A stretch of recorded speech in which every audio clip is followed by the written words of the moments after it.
प्रिय दर्शकों, श्रोताओं और इस YouTube पर उपस्थित सभी दर्शकों को मेरा अभिनंदन। आज का सत्र जो मॉडर्न मैनेजमेंट में 5M की चर्चा होती है, उसमें सबसे पहला मटेरियल या हम कह सकते हैं कि वह है कच्चा माल, रॉ मटेरियल, जिसका वैल्यू किया जाना है, उसके उत्पादन से संबंधित है। जैसे खनन उद्योग हो सकता है, और भी जिस उद्योग में जिस तरह का उसमें अर्ध उत्पादित कच्चा माल भी हो सकता है, जिसे अन्य उद्योग कच्चे माल की तरह यूज करेंगे, मगर जिन्होंने इसको उत्पादित किया है उनके लिए यह फाइनल प्रोडक्ट होता है, जो उस सामग्री का उत्पादन कुछ दूसरे कच्चे माल का उपयोग करके किया है। उदाहरण के लिए हम कह सकते हैं कि जैसे कृषि में गेहूं का, वीट का उत्पादन होता है। ये तो किसान अपने खेत पे कर लेता है और वो मंडी में जाके इसको बेच देता है, मगर जो खरीदार होते हैं वो गेहूं को हो सकता है आटे में तब्दील कर दो या मैदा में उसको तब्दील कर दे, और भी कई तरह के उत्पाद बनाए जा सकते हैं जिनमें कच्चा माल गेहूं होता है। इस तरह वर्गित किया जा सकता है कच्चे माल को, मटेरियल को, जो पहला एम है। आज मेरा ध्यान केवल कृषि अर्थात एग्रीकल्चर और उससे संबंधित जो विभिन्न पहलू हैं उसके ऊपर एक तर्कसंगत व्याख्या करना है, क्योंकि किसी भी कच्चे माल का निर्धारण करने के पहले कुछ आधारभूत विषयों पर भी ध्यान जो भी मैनेजमेंट कर रहे हैं, कृषि अर्थव्यवस्था का अर्थात उस पर आधारित उद्योगों का, इन सभी को इस बात पर विशेषकर ध्यान देना चाहिए कि हमारे देश में या हमारे प्रदेश में किस तरह की संभावनाएं उपलब्ध हैं, और ये कसौटियां क्या होनी चाहिए, वो पैरामीटर्स क्या होने चाहिए, जिनको ध्यान में रखकर ही आर्थिक विकास की प्रक्रिया को आगे बढ़ाया जा सके। तो सबसे पहले हम कह सकते हैं कि वह ऐसा कौन सा उद्योग है जो हमेशा चालू रहेगा। तो हम इस क्षेत्र में कृषि को नंबर 1 पर रख सकते हैं, क्योंकि जिस देश में भी उर्वर जमीन है, चाहे वह वर्षा पर ही आधारित हो, मगर उस पे हजारों साल से हमारे देश में कृषि का कार्य संपादित किया जाता रहा है, आज भी किया जा रहा है, और ऐसी कोई संभावना नहीं है कि कोई निकट भविष्य में जलवायु परिवर्तन के बावजूद कोई गंभीर संकट आने वाला है, अर्थात यह कार्य चलता रहेगा। और ये चल क्यों रहा है, इसको समझने के लिए हमें दूसरा आधार बिंदु की ओर ध्यान देना पड़ेगा, वो है सस्टेनेबिलिटी, अर्थात आर्थिक रूप से क्या यह कार्य अब तक किया जा सका है और आगे क्या ये जारी रहेगा। इसमें भी हम कृषि को सबसे ऊपर रख सकते हैं कि इतने सालों से, हजारों साल से अगर कृषि हमारे यहाँ हो रही है, भले हमारे देश का किसान आज उतना अमीर ना हो, मगर वह भारतीय अर्थव्यवस्था का एक मूल केंद्र रहा है, आज भी है और कल भी रहेगा। तीसरी कसौटी इस बात की है कि जैसे हम कहते हैं अन्न सुरक्षा या फूड सिक्योरिटी, तो एक कुछ अल्पकाल के लिए समय आया था जब हमें खाद्यान्न आयात करना पड़ा था या हमें दान स्वरूप दिया गया था गेहूं का पीएल में, क्योंकि गंभीर हमारे यहाँ सूखे की समस्या हो गई थी। मगर उसके बाद हमारे देश ने कभी पीछे मुड़कर नहीं देखा, और आज स्थिति यह है कि हम अपने अन्न का, यानी जो फूड सिक्योरिटी है वो तो हमारे देश में है ही सही, हम भारी मात्रा में इसका निर्यात भी कर रहे हैं और विदेशी मुद्रा भी कमा रहे हैं। और कई ऐसे देश हैं जो हमारे देश के कृषि उत्पादों पर निर्भर, जहाँ पे रेगिस्तान है वहाँ कृषि कार्य नहीं हो सकता, और ऐसे देश हमारे कृषि उत्पादों पर, उनके आयात पर निर्भर हैं। इसके अलावा भी बहुत सारे ऐसे देश हैं जिन्हें हम अपना विभिन्न तरह के कृषि उत्पादों का निर्यात कर सकते हैं और आज कर भी रहे। तीसरी चीज या अगला विषय कसौटी जिसे हम कह सकते हैं वह है मूल्य संवर्धन की। आज हम जिस तरह से उसकी प्रोसेसिंग कर रहे हैं कृषि उत्पादों की, इसे आगे भी किस तरह से इसमें मूल्य संवर्धन किया जा सकता है, इसकी संभावनाएं क्या हैं, तो हम पाएंगे कि इसकी संभावनाएं भी प्रचुर हैं। अगली कसौटी इस बात की है कि क्या इसका कोई विकल्प है, अर्थात जहाँ पे गेहूं होता है, पैदा होता है, वहां पे इसके विकल्प के रूप में ऐसी कोई चीज सामने लाई जा सकती है निकट भविष्य में, जिसके कारण गेहूं के उत्पादन को खत्म किया जा सके। अर्थात क्या किसान गेहूं की जगह दूसरे खाद्यान्न को उत्पादन करके मूल्य संवर्धन कर सकते हैं। सीमित अर्थों में यह संभव है और कुछ अर्थों में यह असंभव है। सीमित अर्थों में हम ये कह सकते हैं कि जहाँ पे आज गेहूं की खेती हो रही है वहां पे सब्जी की खेती हो सकती है, वेजिटेबल्स की। हम कह सकते हैं वहां पे उनकी उस जमीन के ऊपर डेयरी या पोल्ट्री या फिशरीज इस तरह की गतिविधियां भी हो सकती हैं और इन सभी गतिविधियों में किसान अधिक लाभ कमा सकते हैं और आज कमा भी रहे हैं। यह भी उस जमीन का उपयोग हो सकता है, मगर यह उनकी आय को बढ़ाने से संबंधित गतिविधि है और ये कृषि क्षेत्र में ही आती है। अगर हम यह कहें कि पूरे देश में इस तरह की गतिविधियां संचालित की जा सकती है तो शायद ये बहुत कठिन है, बहुत कठिन है, क्योंकि उस दिशा में गेहूं का उत्पादन बंद हो जाएगा और हम दाने दाने के लिए मोहताज हो जाएंगे। तो ऐसी कोई संभावना कम से कम निकट भविष्य में नहीं आती कि गेहूं का या चावल का कोई विकल्प सामने आ सके। अगली कसौटी यह भी हो सकती है फसल से उत्पादन के बाद में जो बाई प्रोडक्ट निकलता है, जैसे भूसा है और पराली है, यह है, इस तरह की तमाम चीजें हैं जहाँ पे इसका उपयोग और किसान अपनी आय को इसके बाई प्रोडक्ट को बेचकर भी काफी अधिक उन्हें आर्थिक रूप से सहायता दी जा सकती। एक कसौटी यह भी है कि क्या ऐसी कोई आधुनिक सुविधाएं ऐसे कृषकों को दी जा सकती हैं या जो टेक्नोलॉजी है उसका उपयोग करके उसकी फसल को बढ़ाया जा सकता है, जैसे और अधिक उन्नत बीज या उत्पादन को बढ़ाने के लिए जिस फर्टिलाइजर या खाद का उपयोग करते हैं, इसकी संभावनाएं क्या हैं, या वो अपने खेत को जिस तरह से तैयार करते हैं उसमें कोई ऐसी आधुनिक जैसे ट्रैक्टर हुआ, थ्रेशर हुआ या तरह तरह की चीजें हो सकती हैं, वो उसका विकास हो सकता है। पहले की तुलना में आज का कृषि में काफी अधिक मशीनीकरण या मैकेनाइजेशन हो चुका है, जिसके कारण मानवीय श्रम की आवश्यकता कम हो गई है और किसानों को भी इसका काफी अधिक फायदा मिला है। भविष्य में ऐसी क्या कोई संभावनाएं हैं तो हम पाते हैं कि जो ड्रोन्स हैं उनका उपयोग करके जो फर्टिलाइजर है या पेस्टिसाइड है, इन दोनों को हवा से छिड़काव किया जा सकता है। इससे भी किसानों को काफी अधिक फायदा पहुंचाया जा सकता है। यह ड्रोन्स की टेक्नोलॉजी भी उपलब्ध है और जिस दवाई का या पेस्टिसाइड का छिड़काव किया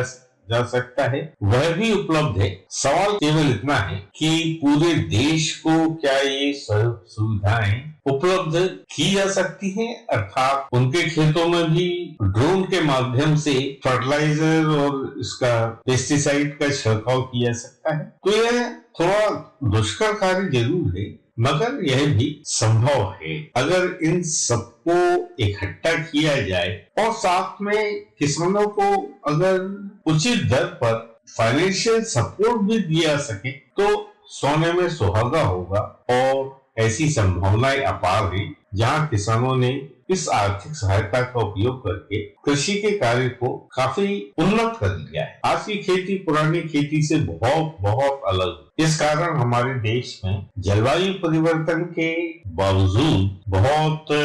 इसका विकास हुआ है। जैसे सिंचाई की सुविधाओं में बहुत तीव्र गति से कार्य हुआ है और हो रहा है। किसानों तक जो सड़कों का जाल बिछ गया है, इसका भी बहुत अधिक परिवर्तन हमारे देश में देखा गया है। और इसके साथ साथ अगर हम यह देखें कि कृषि भूमि के साथ में जो जंगल लगे हैं, उन्हें भी बहुत व्यवस्थित तरीके से उन्हें संभाला जा रहा है और अधिक के पौधों का अर्थात पौधारोपण प्लांटेशन का कार्य भी किया जा रहा है। जहाँ पे खेती नहीं हो रही है वहाँ पे वनों को भी लगाया जा रहा है। उसका फायदा जलवायु परिवर्तन में तो हो ही रहा है। एक कसौटी जो बहुत महत्वपूर्ण थी कि जलवायु परिवर्तन में इस तरह के जो कार्य हैं अर्थात जहाँ पे एग्रीकल्चर हो रही है, उनका जलवायु परिवर्तन में तो कोई नेगेटिव इम्पैक्ट नहीं आ रहा है। तो कृषि ही एक ऐसा केवल हम कह सकते हैं कि कार्य है जो जलवायु परिवर्तन में अर्थात कार्बन एमिशन या दूसरी हानिकारक जो गैस हैं, यहाँ पे इसका कोई भी योगदान नहीं। और आज की तारीख में हमारे देश तो क्या पूरे विश्व में इस बात की चिंता है कि यह जो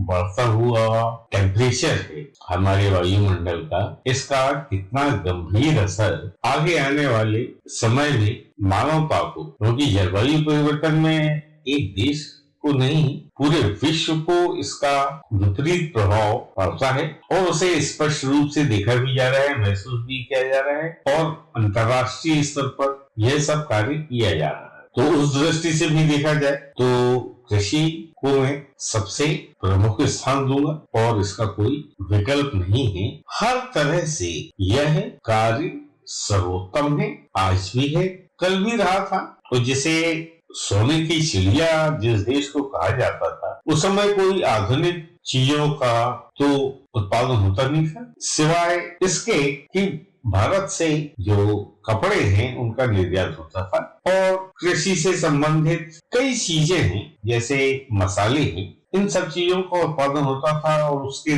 निर्यात के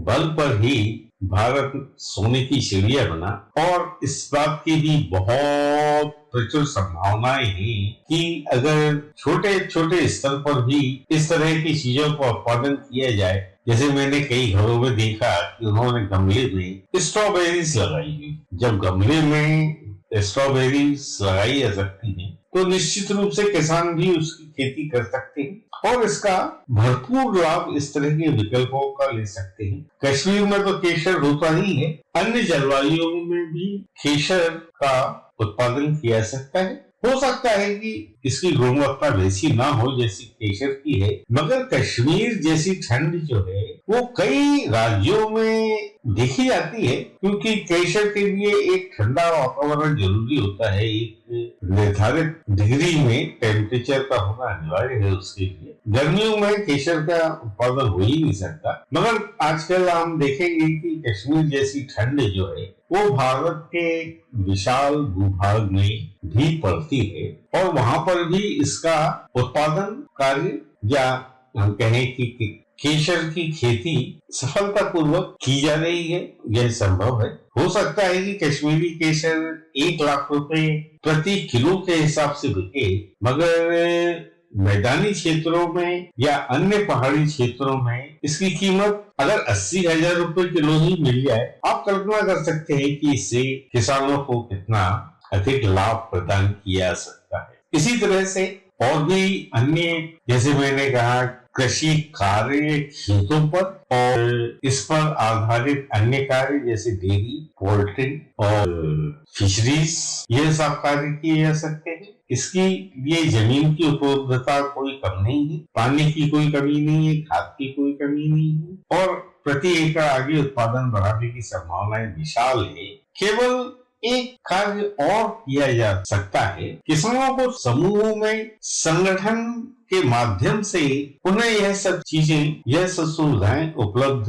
कराई जाएं, जिससे भारत में हमने देखा है कि आत्मनिर्भर भारत का कितना अधिक प्रभाव हमारी देश की अर्थव्यवस्था पर पड़ा है, जिसके कारण आज हम कह सकते हैं कि जो विश्व की मेजर इकोनॉमीज हैं या प्रमुख अर्थव्यवस्थाएं हैं, उसमें भारत आज सबसे आगे है। इसे और भी अधिक आगे से बढ़ाया जा सकता है, प्रोवाइडेड यह सब कार्य हम अपने कृषकों के लिए कर सकते। अर्थात आत्मनिर्भर भारत के साथ में आत्मनिर्भर गांव, विलेजेस और फिर आत्मनिर्भर किसान, चाहे भले वो छोटा किसान हो, सीमांत मार्जिनल फार्मर हो या बड़े फार्मर हो, इन सबको संगठित किया सकता है और एक आपसी भाईचारे, सहयोग को सालबंद के माध्यम से भी उन्हें संगठित करके इस दिशा में आगे बढ़ाया सकता है, जिसमें जो सरकार है और सरकार की जो एजेंसियां हैं वह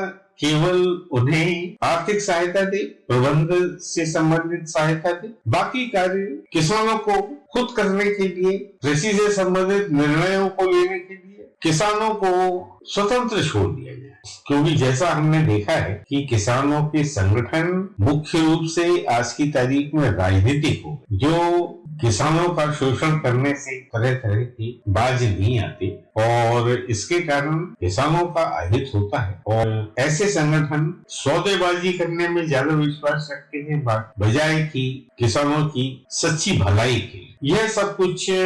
जो दुष्परिणाम है, अगर सहबंदी की अवधारणा का ध्यान में रखकर इस क्षेत्र को आगे बढ़ाया जा सके तो हम इसका अभूतपूर्व प्रभाव देखेंगे। यह कोई असंभव कार्य नहीं है। सहकारिता के माध्यम से तो सारे प्रयास किए ही जा रहे हैं, उसमें सिर्फ कुछ नए बिंदुओं को जोड़ा जाना है, जिसके कारण किसान परिवार में जो महिलाएं हैं उनको प्रमुखता दी जा सके और पुरुष इसके मूल्य संवर्धन और प्रबंधकीय कार्य, वित्तीय कार्य करें और बाकी कार्य महिलाओं को, जिसे हम नारी शक्ति है, अगर हर गांव की महिलाएं, हर परिवार की महिलाओं को सशक्त किया जा सके तो सबसे पहले जरूरी है कि उन्हें आर्थिक रूप से समृद्ध बनाया जाए, उनकी जो आय है उन्हें बढ़ाया जाए और दोनों की आय मिला के एक सामंजस्य के तहत उसका उचित उपयोग परिवार और राष्ट्र के लिए किया सके। तो यह एक बार मैं फिर कहूंगा कि सोने में सुहागा होगा। इस सत्र में इसके अतिरिक्त जो कृषि पे आधारित दूसरे कार्य हैं, जैसे डेयरी है, उसमें बहुत अधिक मूल्य संवर्धन की संभावनाएं हैं। जैसे उन्नत किस्म की अगर गाय देने वाले गायों का उपलब्धि किसानों को दी जाए और गाय को पालने से संबंधित उनके जो सामग्री खिलाई जाती है उसे और अधिक कैसे सस्ती दरों पर किसान खुद बना सके, उनके भोजन की व्यवस्था कर सके, इसकी संभावनाएं भी अपार हैं। और केवल एक अधिक कार्य करके, यानी कि साथ में कृषि कार्य के साथ में पशुपालन का भी अगर कार्य किया जाए और गाय के दूध को या भैंस के दूध को अलग अलग तरह से उपयोग किया जाए, जैसे घी बनाना है, मक्खन बनाना है, कुछ प्रशिक्षण देके पनीर बनाया जा सकता है और चीज बनाना उनको सिखाया जा सकता है, जो आजकल हमारे शहरों में इसका बहुत प्रचुरता से उपयोग हो रहा है। और सबसे अधिक प्रमुखता के साथ में मैं कहूंगा कि क्या कृषि कार्य करके न केवल कृषकों को बल्कि वह पूरी विशाल जनसंख्या भारत की है उसे आनंद मिलेगा कि नहीं मिलेगा, उसकी प्रसन्नता, उसके सुखी जीवन में इसका असर पड़ेगा या नहीं। जैसा महात्मा गांधी ने कहा था, जिसके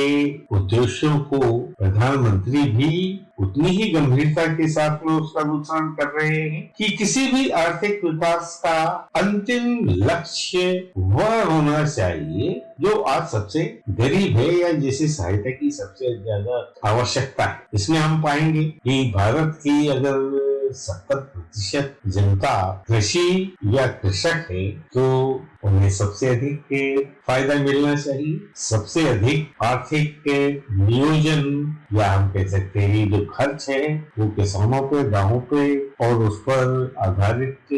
जो भी अर्थव्यवस्थाएं हैं उस पर पड़ना चाहिए। प्राथमिकता क्या होनी चाहिए? जो कुटीर उद्योग हैं उन्हें सबसे अधिक कहाँ पे स्थापित किया जाना चाहिए। इस तरह का अगर हम उपयोग करके किसानों की इनकम, उनकी आय को दुगनी की जगह अगर 10 गुना कर दें, आप कल्पना कर सकते हैं कि भारत में समृद्धि की अगर 70% जनता की 7 गुना या 10 गुना 10 टाइम्स अगर उनकी इनकम को बढ़ा दिया जाए तो फिर हमारे गरीबी का तो नामो निशान नहीं रहेगा। और गरीब वर्ग का ही नहीं होगा, जो हमारे देश की 140 करोड़ की जनसंख्या है, यह सब मध्यम वर्ग में इसे बदला जा सकता है। इसकी संभावनाएं आज भी हैं और निकट भविष्य में यह लक्ष्य प्राप्त किया जा सकता है। ऐसी कोई चीज नहीं है जो असंभव है, केवल उन्हें उचित प्रशिक्षण, उचित शिक्षा की व्यवस्था की जानी है। यह कार्य भी चालू है, इसे और अधिक प्राथमिकता दी जा सकती है और इसका हमारे देश की और विश्व पर इसका क्या असर पड़ेगा, जिस तरह का विकास का एक नया आयाम चालू होगा, वह एक अलग चर्चा का विषय हो सकता है। मगर अगर घर इतने सारे, इतनी बड़ी जनसंख्या अगर वेजिटेरियन बन जाए या नॉन वेज भी रहे तो कोई फर्क नहीं पड़ता। और किसानों की इन सब सुविधाओं का उपयोग भी शहरों में होता है, तो शहरों की अर्थव्यवस्थाएं वो कितनी बदल जाएंगी। अगर विकास ग्रामोन्मुख या हम कह सकते हैं कि रूरल ओरिएंटेड हो जाए तो जो रिवर्स माइग्रेशन है वो कितना होगा, शहरों पर बोझ कितना कम होगा। और जलवायु परिवर्तन की तो बात छोड़ दीजिए, मैं आज अंतिम वाक्य जो कह रहा हूँ वो आनंद, ब्लिस जिसे कहते हैं, उससे संबंधित है। अगर वेजिटेरियन खाना खाया जाए, पौष्टिक भोजन सबसे अधिक वेजिटेरियन होता है, और इस तरह की सारी सुविधाएं अगर उपलब्ध करा के, क्योंकि को सब तरह के आनंद व्यक्त हो जाते हैं अगर खाना ना मिले। वायु तो, ऑक्सीजन तो हमेशा उपलब्ध है, गांव में सबसे स्वस्थ ऑक्सीजन मिलती, इस कारण किसान हमेशा श्रम का कार्य भी करने में सक्षम होते हैं। अर्थात जलवायु परिवर्तन का कोई असर कम से कम किसान महसूस नहीं करते। स्वास्थ्य ही, एक स्वस्थ तन ही आनंद की अनुभूति दे सकता है। दूसरा सबसे अधिक प्रमुख होता है कि खाने का टेस्ट कैसा है। एक स्वादिष्ट भोजन करने का आनंद अलग होता है। यह सब जानते हैं कि भारतीय खाना कितना, यहाँ की जो मिर्च मसाले हैं, चाहे वो गरम मसाला हो या हल्दी हो या जीरा, इनका जो मिश्रण करके जो भारतीय, जैसे हम कह सकते हैं कि कुजीन है, दाल सब्जी रोटी, इनके कितने अधिक वेरिएशन हो सकते हैं। रोटी तो सबसे ज्यादा अच्छी होती है, मगर पूड़ी पराठे और पराठे कितने तरह के बन सकते हैं, पूड़ियाँ कितने तरह की बन सकती हैं, यह चर्चा करना मैं व्यर्थ कहूंगा। मैं केवल इतना जानता हूँ कि खाना खाने के बाद में जिस आनंद की अनुभूति होती है वह किसी दूसरे काम में नहीं। अच्छा खाने के बाद में अगर अच्छा संगीत मिल जाए, अच्छी किताब पढ़ने के लिए मिल जाए, और जिसे हम कहते हैं कि स्पिरिचुअल वैल्यू भी साथ में अगर जुड़ जाए, तो आनंद की अनुभूति और तीव्रता से महसूस होती है। और हम इस अर्थ में कह सकते हैं कि हमारे गाँव में अगर संस्कृति सुरक्षित रही है तो इन कृषकों के कारण ही रही है, जिन्होंने इतनी निर्धनता या विदेशी शासन के बावजूद आज सनातन धर्म अगर सुरक्षित है, पुष्पित हो रहा है, पल्लवित हो रहा है, तो इसका सबसे बड़ा योगदान हमारे गांव और ग्रामीण जनता। और जिस तरह से अयोध्या में रामलला की मूर्ति स्थापित होने के बाद जो एक चेतना की, एक जो स्पिरिचुअल जैसे कह सकते हैं आध्यात्मिक विकास जिस तरह से हुआ है या हो रहा है, वह क्रांतिकारी, युग परिवर्तनकारी। और प्रधानमंत्री जो कहते हैं कि आज हम जो कर रहे हैं यह उन आने वाले 1000 साल की नींव है, फाउंडेशन है, जिस पर हमारा देश आगे आगे बढ़ेगा। अगर सुख के साथ में आध्यात्म भी हो जाए तो आप कल्पना नहीं कर सकते कि जो आनंद है या ब्लिस है यह किस स्तर पर पहुंचे और इसका क्या सनातन धर्म के फैलाव पर असर पड़ेगा। जो भारत एक विश्व गुरु बनने का संदेश पूरी मानवता को देगा, यह आज की अवस्था से कितना अधिक भिन्न होगा, अलग होगा, इसकी कल्पना नहीं की जा सकती। तो इन सभी, क्योंकि केवल कृषि के एक पहलू या एस्पेक्ट के ऊपर चर्चा करके जो भी समय निकल गया है, इसके बाद में अभी जो 5M प्रबंध के हैं, मैं अभी केवल मटेरियल और उस मटेरियल में भी एग्रीकल्चर के ऊपर ही अटका हुआ हूँ। यहाँ पर ही इतने आयाम एक के बाद एक मिलते आ रहे हैं, जिसे आप सब तक पहुंचाना एक तरह से मेरा कर्तव्य बन गया है। और चाहे भले बहुत कम व्यूअरशिप मुझे मिलती है, मगर मैं प्रयास तो जारी रखूंगा। वो लाइब्रेरी जब कभी भी जरूरत पड़ेगी, इसका उपयोग तो आने वाला समय करेगा ही। तो इस आशा के साथ में आप इसके जुड़ाव को, इसके फैलाव को कृपया आगे बढ़ाएं। और इस सॉफ्टवेयर की उपलब्धता 15 दिन के फ्री ट्रायल पर उपलब्ध है। इससे हमें इस कार्यक्रम को सेवंद के माध्यम से कैसे आगे बढ़ाया जा सकता है, अर्थात मेरा जो एक एनजीओ सेवंदी संगठन है, उसको किस तरह से आर्थिक रूप से सक्षम बनाया जा सके, इस ओर भी मैं अपना प्रयास जारी रखूंगा। आशा है आप लोगों का भावनात्मक और एक आर्थिक रूप से सहयोग देने का कार्य, अभी आप अगर केवल जो सॉफ्टवेयर है, अगर उसके माध्यम से ही अपने जानकारी को और अधिक कंप्यूटर बेस्ड एक चित्रों को ग्राफिक्स के जरिए अगर आप समझना चाहते हैं, तो आप कृपया अपने आग्रह को हम तक पहुंचा दीजिए, जिससे हर किसान तो नहीं मगर कम से कम पंचायत में इस सुविधा का उपयोग करके किसान वो सब फायदे उठा सके जिनकी चर्चा मैंने इस सत्र में की है। तो अंतिम निष्कर्ष के रूप में अगर हम ध्यान से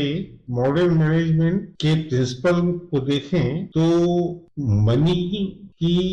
सप्लाई लगभग 2600 बढ़ाई जा सकती है, मार्केट 8717 तक बढ़ाया जा सकता है, मशीन के उपयोग में 7858% में 2014 तक इसको बढ़ाया जा सकता है। और सिर्फ कृषि क्षेत्र के विकास से 6367 अर्थात 3668 तक का योगदान भारतीय अर्थव्यवस्था में किया जा सकता है। नेट डेविएशन हमको बताता है कि हमारी जीडीपी ग्रोथ में कृषि क्षेत्र का योगदान 186%। केवल कृषि पर आधारित अगर हम अपनी अर्थव्यवस्था को जारी रखते हैं, अभी दूसरे जो अन्य घटक हैं उन पर हमने विचार किया ही नहीं, केवल कृषि पर हमने अपना ध्यान केंद्रित किया है, जिसके कारण भारतीय अर्थव्यवस्था में 186% का योगदान कृषि क्षेत्र और उस पर आधारित उद्योग धंधे और इसके मार्केट, चाहे वो डोमेस्टिक हो या इंटरनेशनल हो, इंपोर्ट करने का तो सवाल ही नहीं है, सब एक्सपोर्ट के जरिए ही हमको विदेशी मुद्रा मिलेगी और जो मूल्य हमें या मनी मिलेगी वह भी विदेशी मुद्रा में प्राप्त होगी। भारत सोने की चिड़िया, जैसा मैंने पहले भी निष्कर्ष में कहा था कि इस भारत सोने की चिड़िया जब बना था तब यहाँ पे कोई उद्योग धंधे नहीं थे। कृषि, मसाले और कुछ कपड़े हम विदेशों में निर्यात करते थे और बदले में क्योंकि उसमें पेपर मनी नहीं था तो सोने में हम अपने गोल्ड में उस मूल्य को प्राप्त करते थे। इस कारण भारत सोने की चिड़िया बना था। और अगर हम अपने उस स्वप्न को फिर से एक बार हासिल करना चाहते हैं तो सबसे सस्टेनेबल और सबसे वायबल जो कार्य कृषि क्षेत्र कर सकता है वह स्पष्ट है हमारे इन सब निष्कर्षों से। धन्यवाद।